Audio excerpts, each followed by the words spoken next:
Welcome to Mission Evolution Radio Show with Gwilda Wiyaka, bringing together today's leading experts to uncover ever-deepening spiritual truths and the latest scientific developments in support of the evolution of humankind. For more information on Mission Evolution Radio with Gwilda Wiyaka, visit www.missionevolution.org. And now, here's the host of Mission Evolution, Miss Gwilda Wiyaka.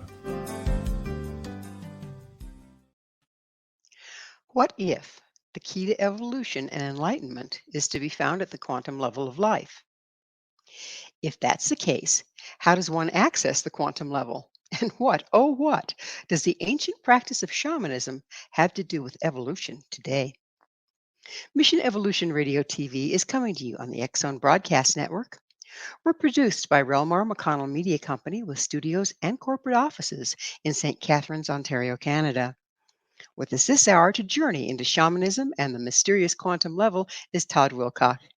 Todd has had a lifelong fascination with alternative healing, consciousness expansion, and human potential. His first book, Slipstream Shaman, Using Quantum Healing for Individuals, Communities, and the Planet and Beyond, was recently published. He's also created online training, Your One Day Quantum Healing Awakening. His website, slipstreamshaman.com. Todd, thank you so much for joining us on Mission Evolution. Hi, Gwilda. Thank you for having me. I'm very excited to be here.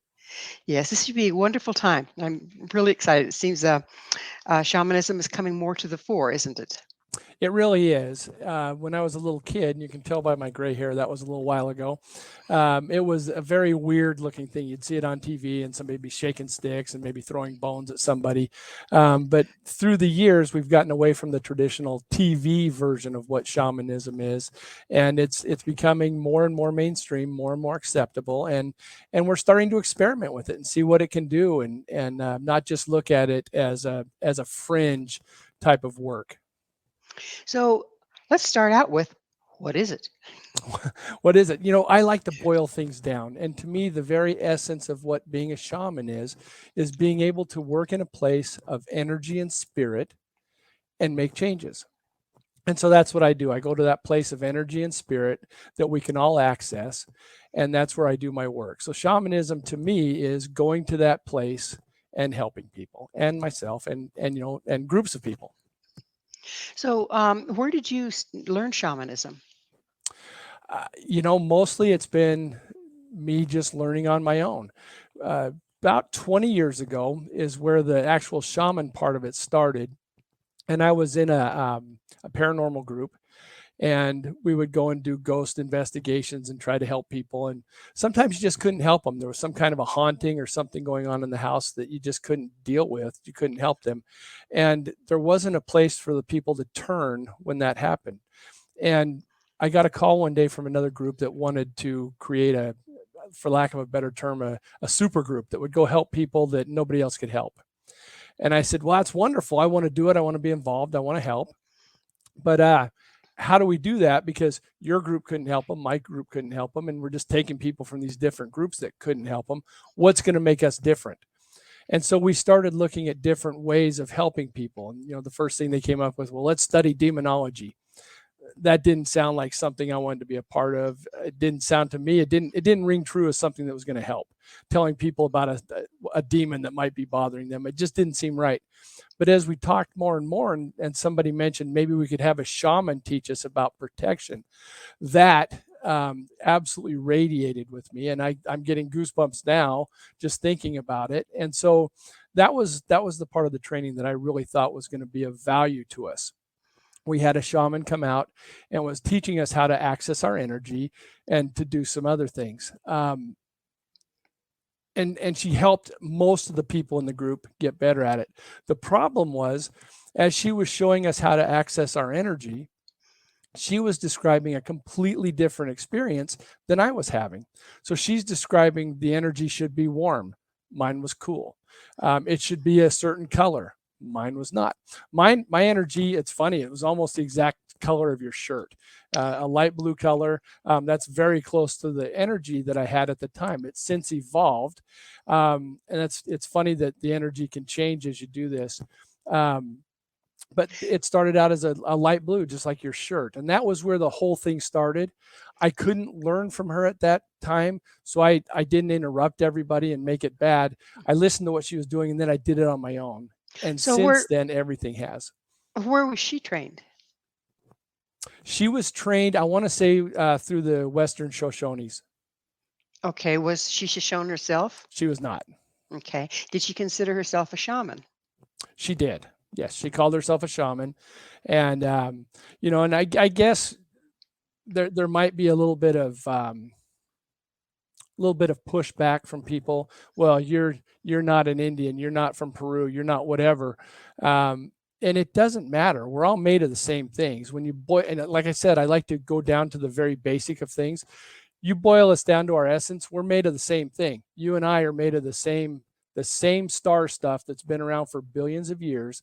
There's not a bit of difference between your energy and mine. And so it really doesn't matter what my skin looks like and what my background is that way. It's about the intent to help people. And that's really where a shaman starts, is with that intent to help people. So you were talking about she's training you how to work with your energy. What exactly does that mean? Okay, great question. So it starts off, and this is how I start my training with people, is I want them to access their energy and to know what their energy feels like. And so I have them get their hands out and just start putting them together. And you'll feel something. In the center of your palms, you have a chakra, and you'll start feeling energy between the two. Might be warm, might be hot, might be cold. Mine's cold. Many of the people I work with have warm energy. Doesn't matter. Everybody's energy is fine. It doesn't matter if it's warm or cold. Doesn't matter the color. So you start finding your energy. Once you find your energy and you can access it easily, now you're going to cover yourself in it. And as you cover yourself in it, you're giving yourself that extra protection when you're going to like a haunted place or a place with some bad mojo or whatever, or when you start working with people and they may have some kind of attachment. You've got protection on you, and then you can give them protection. And so that's where the energy all starts. That's, for me, where shamanism starts, is finding your own energy and then helping other people find theirs and aiding with that. Well, where does this energy come from? It is, I don't know if I could give you a definite answer. What my feeling is it's our soul. We're accessing our soul energy. And so, yeah, that's a great question. I don't know I don't know if there's scientific experiments that could take us to where this energy originates. But again, it's from that place of energy and spirit. My personal belief is that it comes from what we would call our soul. So while we're doing definitions, what do you mean by spirit exactly? By anything that doesn't have physical mass. Energy and spirit could almost be considered the same thing, but it's where you can interact with people on a spiritual level. When I do my healings with people, I invite them into my quantum room, which I'm sure we'll talk about later. But it's not their physical body that comes into that room. It's their essence. It's their spirit. It's their energy. And maybe, I need to look at boiling it down even farther, and that spirit and energy are one and the same. But it certainly helps in my description to say spirit and energy. It helps people understand it a little better. But it may be that they're exactly the same. So do you do a shamanic journey? I know a journey trance is something that's associated with shamanism in most cultures. So do you do an actual shamanic journey? So when I'm, and maybe this, I don't go with the traditional shaman things. I haven't, after that first lady, I wasn't trained with anybody. And so when I talk about what I do, it's going to be different than what the other shamans do. If you get with somebody from Peru or from one of the Indian tribes, as far as going on journeys, yes, my quantum room is my journey. I travel in time, if that's what we're talking about as a journey. I do not have a specific, what would you call it? A specific process that, like going on a vision quest or sitting out in the elements for 3 days to get me to a place.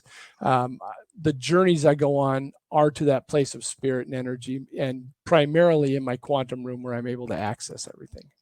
Do you use an altered state of consciousness to get there? Yes, it's definitely an altered state of consciousness. When you're in that place, time is completely different.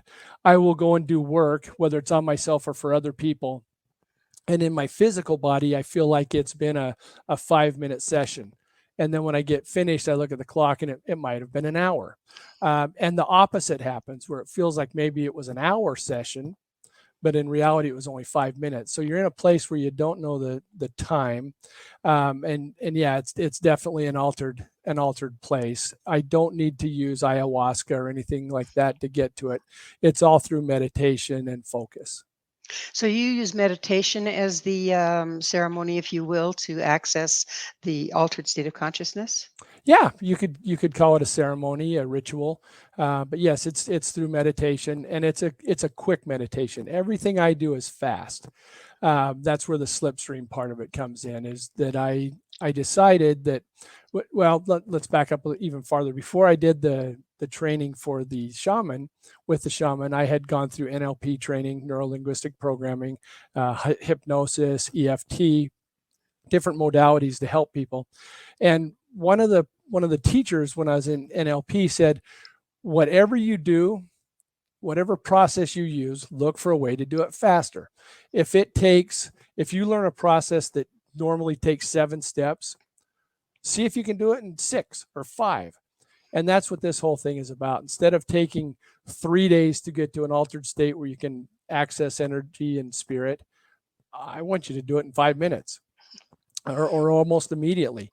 It literally takes me seconds to get to my quantum room. So there's no need to go through long rituals. Not that there's anything wrong with that, and I'm not bad mouthing the people that do that. That's their journey. That's their trail. I'm on a different path. I'm doing things different, and what I learned through that shaman was, because she was trying to force me to have it exactly like hers, and I knew that wasn't the right trail. I knew that I was never going to do that to people that I was training. And so I want them to understand their energy can be whatever it is, hot, cold, whatever. It can be any color. It doesn't matter. Their energy is their energy. If I'm teaching them something that doesn't ring true and doesn't feel true, I want them to adjust it until it does. So everybody's on a different journey on this, and mine is about speed and helping the most people possible. So I'm quite different than what you're going to run into with the traditional shaman. Well, it's about time for us to take a station break. Todd and I will return very shortly, so don't you go away. This is Mission Evolution, www.missionevolution.org. Is shamanism a real thing or just superstition? With us this hour discussing shamanism, and its place in the modern world is Todd WILCOX. His website, slipstreamshaman.com. Todd, why were you drawn to using the term shamanism if what you do is so different than the traditional?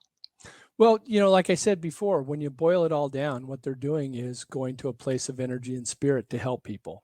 So I'm doing the same thing. I'm just doing it a different way. It's like saying, you've got a Ford truck and a Chevy Corvette. So it's just different methods of getting there. So it's still shamanism, even though it's not what you would consider traditional shamanism. And even what you consider traditional is all over the place. Some it's about meditation, some it's about sound, some it's about taking ayahuasca and different things to get there.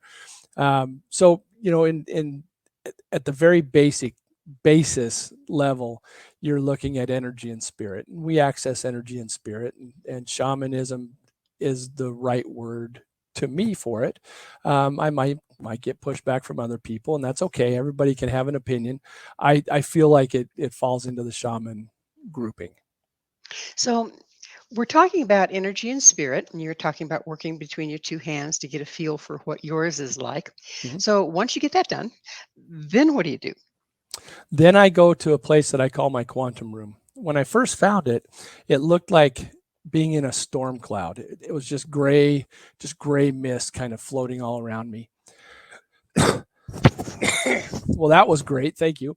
Sorry about that. So gray mist just floating around me. And I really didn't know what was going on. It was something spontaneous that happened. I knew I was in a different place. I knew I was moving to something bigger and better. And all of a sudden I was in this room. And so I just worked on meditation at that point. And for me, meditation had been like for the last 15, 20 years before this, trying to relax, clear my head, and fall asleep. I never did do what I would consider meditation. Now, when I was in this room, this quantum room that I call it, now I could meditate and stay awake. And I was able to clear my mind. I was able to work on different things. And so it took several years before I realized exactly what this room was doing. And when it really started to develop was we talked a lot about in that group I was in, the super group, we talked a lot about everybody seemed to need some kind of warrior with them. And a lot of people would take Archangel Michael and Jesus and different warrior aspects to them when we'd go to these houses. And so I was in that place of in my quantum room, and I said, is there a warrior team for me? And things started coming through the mist to me. The first was a beagle that I had several years before named Desi. And what a fantastic choice as the first person through for this warrior team. She was the most beautiful dog I'd ever seen. If you stood above her and looked down, it looked like she had wings on her back, kind of like a Pegasus. Her coloring was just gorgeous. She was a beautiful dog and small, but absolutely fearless and absolutely ferocious. If you were a snake or a rat or anything like that, and you came into the yard, your time was up. She was not going to deal with it. If you were a big dog that came into her yard, you were in trouble as well. She didn't care what it was. She was very protective of family and very just loyal and courageous. I thought this is perfect. And then Now let me clarify. When you were in your quantum room, I take it Yes. that's kind of like a meditative state. It's an internal room. Correct. It's not a Okay. physical place. And was your dog still in the fur, or had she crossed over? She had crossed. So she came back kind of like a helping spirit, if you will. Yes. Now, and that's primarily what comes to me in that quantum room for help, whether it's the warrior team or the love team. It's something that has passed, but that's not always the case. Some of the dogs that I have that are alive still have also come and helped. So it's not exclusive to things that are completely in the spirit world, but it's mostly that's what tends to show up. Do you find that animals are less bound by our ordinary reality, if you will, than we are, whether they're alive or whether they're dead? Yeah, without question. We would sometimes take a dog on these haunted investigations we would go on, and it was not uncommon for us to be looking around trying to figure something out, and the dog is just staring in the corner at something. And we might get a weird picture later, or we might get a voice coming from that area, but the dogs always knew more than what we did about what was going on. I think they still have access, and I think children do too. And as we get older, we erase that. We put barriers up to keep from seeing those things. Oh, we get indoctrinated into this reality, yes? Yes, absolutely. Yeah. Okay. So you were working with mostly paranormal investigation at this time? Yes, when I first started working on this, I was doing mostly paranormal, and I've done over 300 investigations. I was quite active. My group was quite active, and we loved doing it. Over the years, we have slowed down substantially. We don't get together very often at all anymore, but we're still great friends. But we have different things that we're looking at, and I'm primarily doing this. So yeah, I've gotten away from that. I still love it. I love being in old buildings. I love being out in nature where we would do these investigations. I love being, wherever they were. It was always a lot of fun and very fascinating. But yeah, it's something that I don't do as much as I used to. So when you're working in the paranormal investigation and you decide to be a super team, were you did you find yourself then called to shamanic healing work on the space versus just seeing what's there? That took a little while. The healing part of it did not happen, overnight. This is, like I said, this is a process, a version of shamanism that I've developed. So yeah, I didn't have it overnight. It was a good 10 plus years from the time I first even went into my quantum room before I started doing healing stuff. And that was I don't know if accident's the right word, but sometimes you get that synchronicity, that zeitgeist, that everything aligns. And there was somebody that needed some help, and so I that had physical problems, and I invited them into the quantum room just to see what would happen. And at that time, I didn't have a love team; I just had the warrior team, and so we found what I thought was the issue with that person, removed it, and very violently incinerated this thing. And then, well, let me. I'm kind of going sideways on the story. So I get somebody that came in to do I didn't know it was a healing, but I wanted to help them in some way. Desi started sniffing around this person, and I don't remember the actual thing that happened, but let's just say that she. And to preface this, when I'm doing this, I have a very limited time to write down what happened, or I forget it because it's in a completely different place, a place that doesn't work with my brain. The human brain isn't set up to be in this place. And so if I don't make notes, detailed notes quickly, I don't remember anything that happened. Of the thousands of healings I've done, I know bits and pieces of maybe 20 of them. And mostly the reason I can tell you stories that happened there was because I took down notes, reviewed the notes, and to the point that now I can kind of access what happened. So is it like a dream state? It would be similar to a lucid dream state where you have Right. control. And in dreams, we don't always retain. Correct. Gotcha. Correct. Okay. Yeah. But with a lucid dream, if you've ever had a lucid dream where you have control of the dream and you can do anything you want, those tend to stick with you. This process does not for me. Now, other people have said that when they do the quantum healing that they do remember it.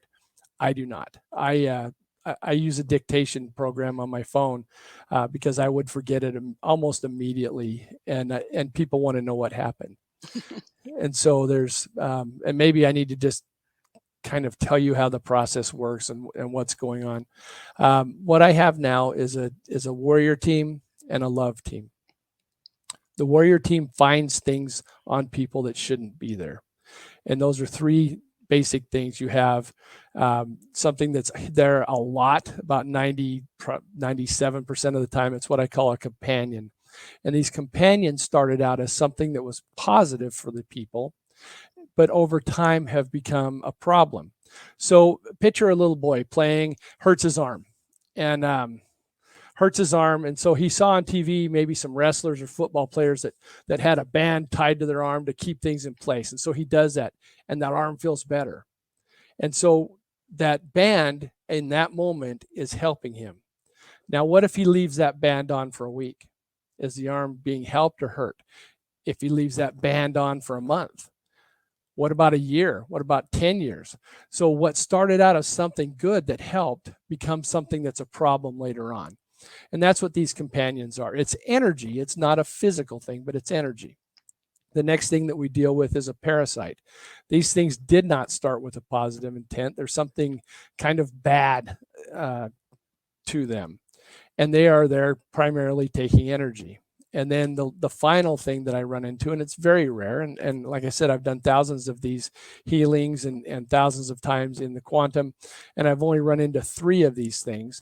And I don't know what to call them, whether they're demons or aliens or something else. I don't really know how to name them. One looked like an alien.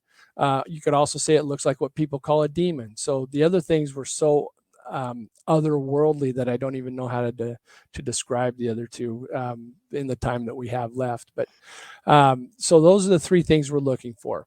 And what Desi would do is sniff around on somebody, and this again is metaphysical. It's not their physical body. It's their essence. And she'd start scraping. And in one of the cases, let's talk about a lady that had a heart problem that I didn't know about, but she started digging around her back, kind of where her heart was, pulled this rag out of it. So let me back up just a little bit. Sure. We're talking about the spirit Desi, and we're talking Correct. about the spirit of the person in Correct. your quantum room. Not Yes. Okay. Not somebody on a table with your dog physical. taking after them. Okay. Nothing's physical. Yes, Okay. nothing's physical. I've worked with people in different states, in different countries, at different times. So I will do the work, and and it affects them later. So there's, we're not bound by any physical thing. It's not about distance or time when I'm doing this work. So Desi pulls this rag out of her, and we take the rag, we give it healing energy, and then the love team gives it love energy. It transforms from this rag into this little boy with blue eyes, curly blonde hair, that looks at this lady with just absolute love and then walks away. And so what I'm thinking is happening is as we pull these things out, and they're just how they represent themselves to me. It's the energy representing itself. We're changing it back to its original intent, its original form, so it can go out and do what it's supposed to do. So in this case, it looked like a rag when there was a problem, and then it transported in this little boy. And I've seen all kinds of things. You name it, we've taken it from somebody. You name it, it's turned into it. Well, Todd, it's time for that another station break here. Okay. So we will be back to continue our discussion. So you folks stay right there. This is Mission Evolution, www.missionevolution.org. Is time travel really possible? This is Mission Evolution, missionevolution.org. With us discussing the fluid nature of shamanism is Todd WILCOX. Todd, you brought up something pretty interesting that piqued my interest anyway, about we're not bound by time or space. Is that, explain that a little bit. Is that in our day-to-day life, or is that just when you go into your quantum room in a altered state? So primarily when you go in the altered state. However, what I've found is when you're doing this work, you're working on somebody, and you help them with a problem, an energy alignment, a healing, whatever you want to call it. It doesn't just heal them in the moment, it heals history as well. So it goes back, and many shaman groups believe that when you do these healings, you're healing 7 generations at a minimum. And so picture healing back 7 generations, and that same energy, that same problem that's causing you problems now is healed back then, and then flows all the way through those generations, even going past you. So in that sense, in our physical bodies, we can touch time travel because you do that healing that heals way back, and it goes through you, goes into future generations, and helps them as well. In your quantum area, when you're in the quantum room, when you're in that place of energy and spirit, you're not bound by the same time rules that we are here. Time is, like you said, fluid, and I don't know if fluid's even a strong enough word for it in that. It's I really believe you can be everywhere at the same time, like that movie, everything everywhere all at once. I think once you get away from the physical body, that's what you're experiencing. Over the years, I've started to wonder if maybe reincarnation isn't about present lives and past lives, but current lives. All these things taking place at the same time in a way that we don't understand time in human form. I think time is a completely different critter once you get out of our physical bodies, but physical bodies are for the most part bound by time, as far as I know. Hopefully there's a time machine invented at some point, but as far as I know, and as far as my development has taken me, I can't physically go back in time, but I can certainly go back in time and forward in time with energy. So when you go backwards excuse me, when you do a healing and the healing travels backwards, doesn't that change the future and the present?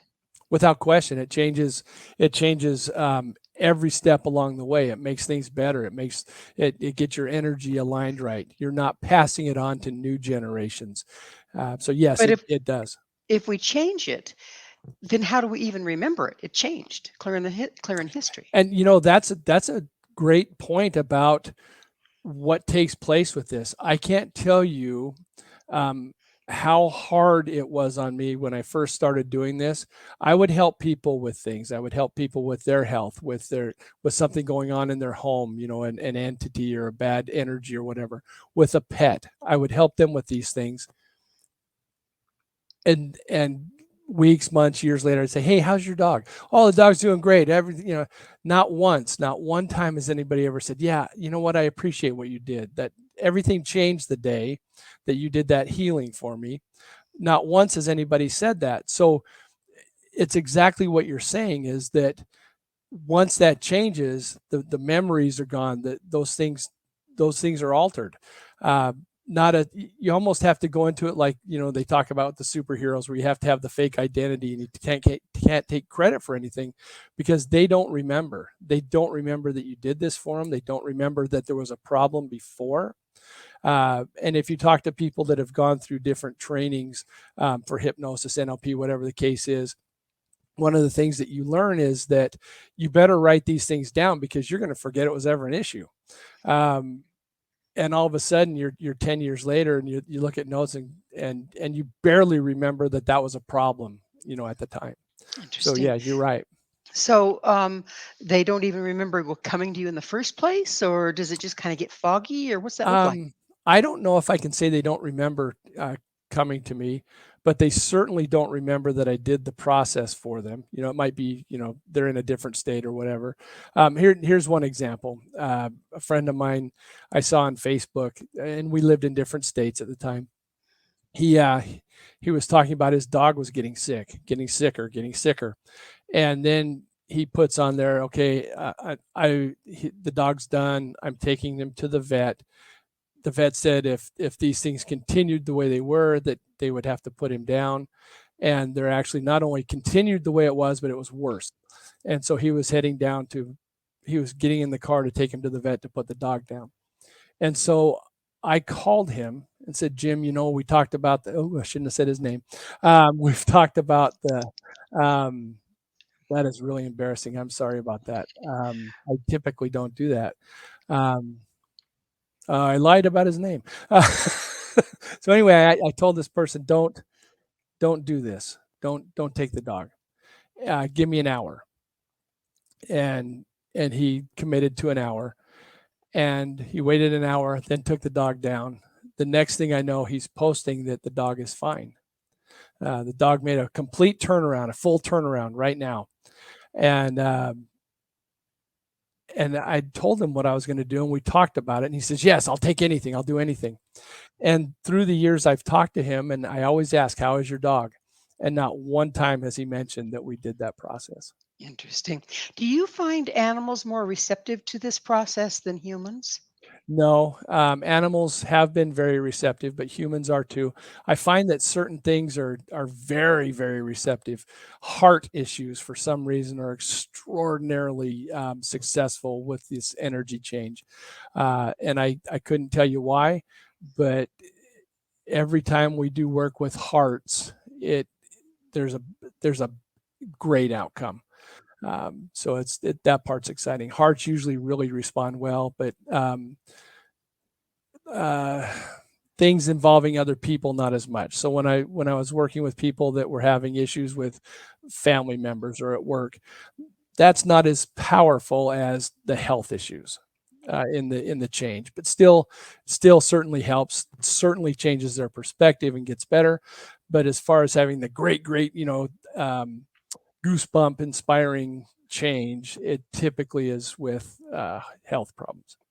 Do you suppose that's because when you're working with relationship issues, you're dealing with more than one person? Absolutely, absolutely. There's a lot of variables, so they can change. They can change their perspective, but sometimes they fall back into the same pattern. The same patterns are around them, and they fall back into it. And sometimes people don't want to change it. They say they do, but in reality, they like being able to say, "I'm having this problem with this person. My life is chaos," because they get reinforcement from other people, and probably for other reasons, but. When you look on social media and somebody says, "I just can't take it anymore. I'm so upset." That's that's to get people to respond to them and say, "Oh no, everything's okay. I'm with you. You're loved," and these things. And when they lose that, they feel like they've lost something with them. So as they fix relationship things, it's a little more difficult, it's a little more involved. Where do you stand on permission? I mean, because you can go into this quantum level and Mhm. access people, right?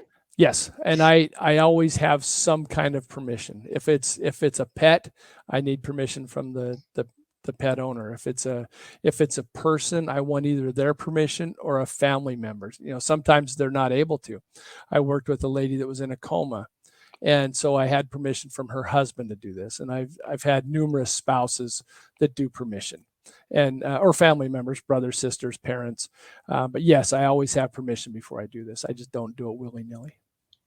So when you're working with someone and you're getting permission from a family member, is it because you can't directly communicate with that person, like the coma? Like the coma, or it might be an adult and their child is 3, and how do you explain that to the Right. 3-year-old? So Right. Of course, they probably get it better than we do if you think about it. I wouldn't be surprised. Yeah, Okay. they Um, absolutely get computers and telephones better than I do, so it wouldn't surprise me that other things as well, well. that's a genetic thing, I swear. So you mentioned, let me see if I can get this right, retrocausality. What's Yes, that? retrocausality. That is a version of time travel. So that is when you can help somebody in the past, right now. And so where this all came about, and I don't remember the name of the article, but there was a group that did an experiment. They went to a hospital and they were given access to some hospital records. And it was about a blood disease that people had. And they took the records from, if I remember right, 1 year, and they just randomly split these records up into 2 piles. One pile of records, they got a group together and they prayed on it. They meditated, they sent love, they did everything you can imagine, spiritually, to these records to help these people. And this is from 10 plus years in the past that the people were sick in the hospital. And then with the other half, they did nothing. And they found a statistical difference in the rate of recovery, the quality of the recovery, virtually every measurable thing, with those people in the group that was sent the prayers and the positive energy. We also, we know that if you do the positive energy with water and then freeze it, you get much different crystals than if you don't. So there's things out there, and retrocausality is a form of time travel, but you're actually helping groups in the past. Well, then that brings to mind, what if it's misused? Can you put curses in the same way? Yeah, you might be able to. And people have asked me that before, and it's just not anything that I've spent time working on. This whole thing for me is, what I found meditating in my quantum room was that my life's purpose. I searched for my life's purpose for decades, and what came to me was 2 words: to help. So my purpose is to help, and putting a curse on somebody is not helping them. And in fact, people putting curses on, I think curses are a real thing, um, and um, and sending out negative intent, negative thoughts are a real thing. And I think that's where those parasites I talked to you about come from. Could be from road rage or anything like that. That's very intense emotions being shot out to the universe that become parasites. So I think you can curse people. You probably could use retrocausality to do that. It is not something I have experimented with or ever will experiment with. I won't be a part of that. But it's very possible that it is. And I just want to send out the intention to the world and the energy to the world that don't use this for that. Use this for good. What this is for is to help. That's what this whole process was for. That's why the universe let me develop this and gave me this technique, process, ability, whatever you want to call it, was to help. And putting out a curse is certainly not helping. And I wouldn't do something like that. I wouldn't even experiment to see if it was true. That's probably a good standard there. Yeah. Well, it's that magic moment again. Please stay with us as Todd and I continue to explore shamanism, quantum healing, and evolution. This is Mission Evolution, www.missionevolution.org. What happens when you're not conscious of what you're putting into the quantum level? This is Mission Evolution, missionevolution.org. Our guest is Todd WILCOX, and we're talking about Slipstream Shamanism. Todd, we were talking about how you can put out blessings and prayers and people benefit from that. And then I brought up the question, can you put out curses the same way? And you said probably. So now my question to you is, are what about our unconscious thoughts, intents, negative things that we cast at people without really recognizing it? Do you suppose that that has an impact? Yes, and that's what I was talking about with those parasites that we remove from people's energy. I believe they started out as some kind of negative intent, whether it was a curse or bad, just bad thoughts, any number of things. I think I got to the mute button that time. Uh, so yes, I think those things happen, and thankfully, I don't think they have a lot of energy. You think about road rage, all the horrible things being screamed every day. And one of the things I work on is called a polymedella, and that's a many healing. It's a term that I coined for Slipstream Shaman, and so we're healing a lot of people and a lot of things at the same time. And we did a road rage polymedella, and I know for me, it changed the way I thought about driving. You know, instead of being stressed out about a drive, instead of getting worked up about all the things that were going to make me mad, I can go into it in a much better frame of mind. Am I saying I don't get mad when I drive anymore? No, that still happens, but my perspective has changed immensely, and I feel like the people around me's perspective has changed immensely. I pay very close attention to what's going on me as I'm driving, and I would see the patterns of, okay, this person's about to cut this one off so they can do something else, and I don't see as much of that now. So I do believe that by me doing that many healings, it went out to the world, and it's certainly still surrounding me, and so I'm hopefully touching people on the road as I'm there and helping with road rage as we go. I'm seeing a lot less, I mean substantially less, people doing crazy things as I'm driving now than I was before.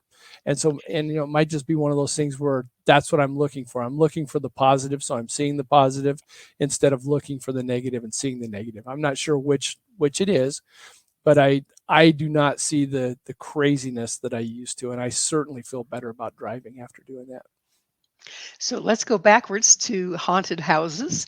Okay. Do you suppose that people's unconscious negative intent leaves a trail, and that's part of what is haunting the house? I would say yes. I think energy has life, and when you have a lot of bad energy, those things tend to happen. Um, so I think yes, you can haunt a house, and I think to a lesser extent you can bless a house by being very positive, very happy. I think you can do that, but I think houses tend to be what you bring to them. As I talk to people that buy new houses or that are renting and switch houses or apartments, and I'll ask them, "Are you excited about your first night there?" And they'll say something to the effect of, "Well, I don't know. It's not really home yet." And so you haven't put that home energy into that space. And so our energy certainly travels into the home and the space around us. And I believe some of that energy is leftover things. I So also think with a lot of hauntings that you're in a place where there's just a very thin veil between dimensions, and you're hearing things on the other side. Somebody similar to us on the other side, we're just hearing them as we're getting EVPs, electronic voice phenomenon. I think there's more of that than actually haunting with bad energy. I think we're just in a place where we can hear it better. you're talking like bleed through from parallel realities? Yes. Yes, bleed through that. I've often pictured, what would happen if there's a group of paranormal investigators in our reality and a paranormal group in the other reality, and they're both talking to each other going, "Did you hear that ghost? We're getting all these great things. There's a ghost talking to us." And both of them are just trying to do the same thing. Sometimes we are the ghosts we seek, aren't we? Absolutely. So I'm to understand that not just people can be healed or ill, Mhm. but place or thing can also be impacted by imbalanced negative inundations. Yes. And I've worked with people that have had houses with issues. We've removed the negative energy from the houses, cleared it, put an energy barrier there to keep the negative from coming back with the intention of only letting positive in. And they see great changes in that. I also worked at a house that had one of those, when I said that there's aliens or demons, one house that I worked on actually had an energy conduit in the basement sucking energy out of that house by one of those things. So, Mm. there's that too.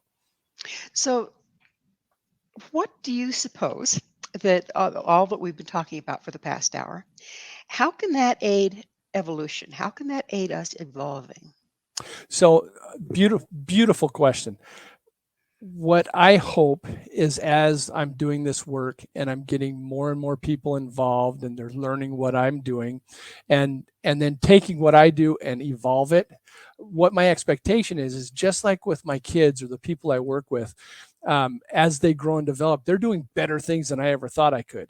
My kids have passed me in many things, and that's what I want with this. I want the people that learn this process to make it their own and really develop and run and do special things. And as a group, the people that are working with this and other parts of shamanism, I want us to be raising the vibrational state of the planet and even the universe.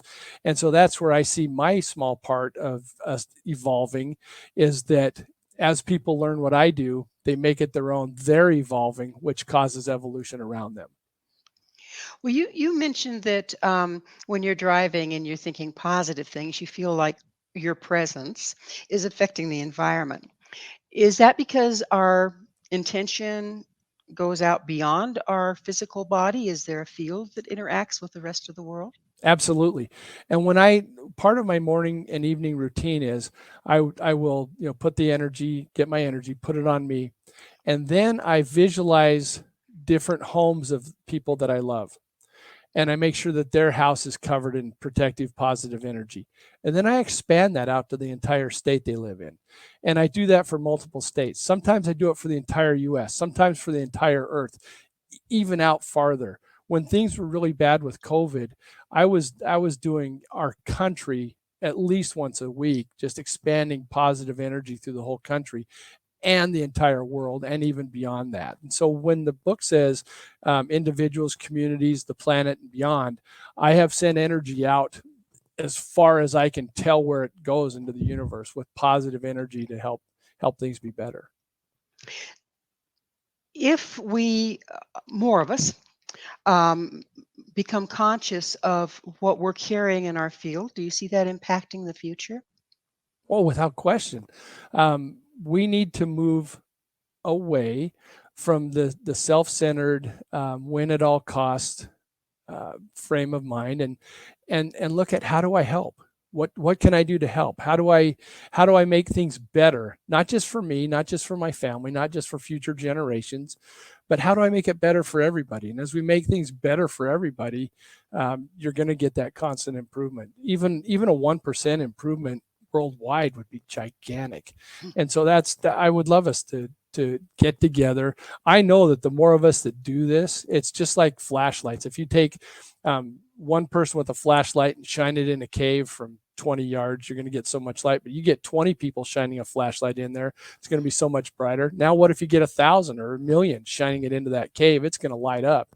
And that's what we're doing, is we're focusing our energy on good things and getting away from the negative. I think better and better things will happen. I quit watching the news because all it wants to do is dwell on the negative. And That so it I'm does. not a part of it anymore. I'm looking at positive. I want to be a part of us moving forward positively. So, do you teach this process? I do. And that's what the book's about, is teaching people how to do this. And it's a quick read. You're looking less than 2 hours from the time you have the book in your hand. You can start working this process. I also have an online program that teaches you that and a little bit more. And it's quick videos. I don't like wasted time. So Slipstream's all about speed, right? Speed and ease. And so the videos are less than 10 minutes each, and then you start practicing. What do you charge? So for the book is $14.99. The online course is $77. So that's $77 for. That's for an online course that has about 20 modules in it that you'll have forever.